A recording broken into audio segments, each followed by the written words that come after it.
পশ্চিমবঙ্গে আগামীকাল প্রথম দফায় ভোট, আর প্রথম দফাতেই অর্ধেকের বেশি বাংলা। হ্যাঁ, ঠিকই শুনছেন, 2026 বিধানসভা নির্বাচনে প্রথম দফাতেই 152টি আসনে ভোট। আগামীকাল 23 এপ্রিল, এই 23 এপ্রিল প্রথমেই 152টি আসনে ভোট।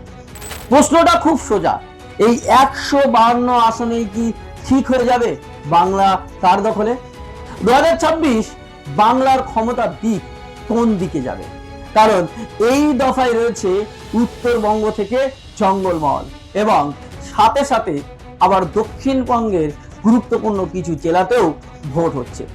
মানে বাংলার রাজনৈতিক মানচিত্রের একেবারে মেরুদণ্ডে ভোট পড়েছে প্রথম দিনেই, প্রথম দফাতেই। তো চলুন একবার দেখে নেওয়া যাক কোথায় কোন কোন আসনে এই লড়াইটা হচ্ছে এবং কোন জেলাতে এই ভোট হচ্ছে।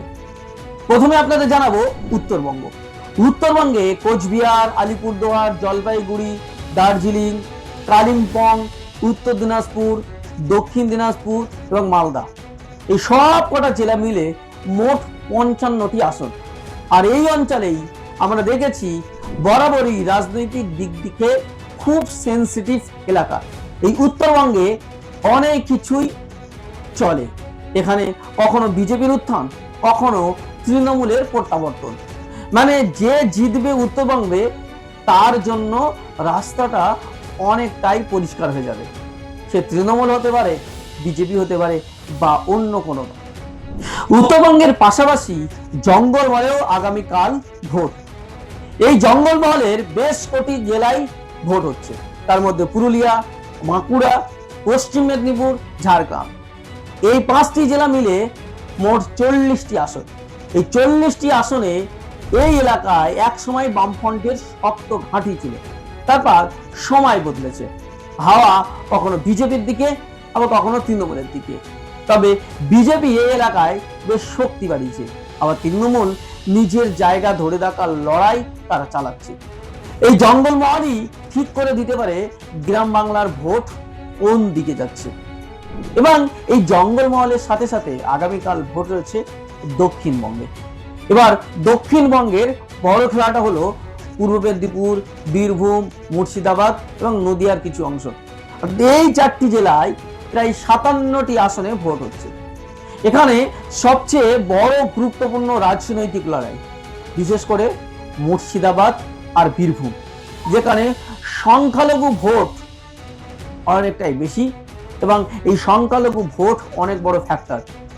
স্থানীয় দাবি দেওয়া অনেক ফ্যাক্টর রয়েছে এবং একাধিক দলের সরাসরি সংঘর্ষ ফলাফলকে একেবারে অনিশ্চিত করে তুলেছে। কারণ এই দুটি জেলাতেও রয়েছে কংগ্রেসের বিশেষ দাপট।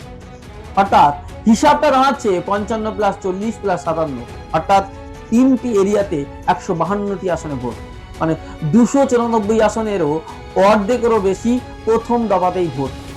এবার সবচেয়ে গুরুত্বপূর্ণ প্রশ্ন হলো এই দফায় কারা এগিয়ে?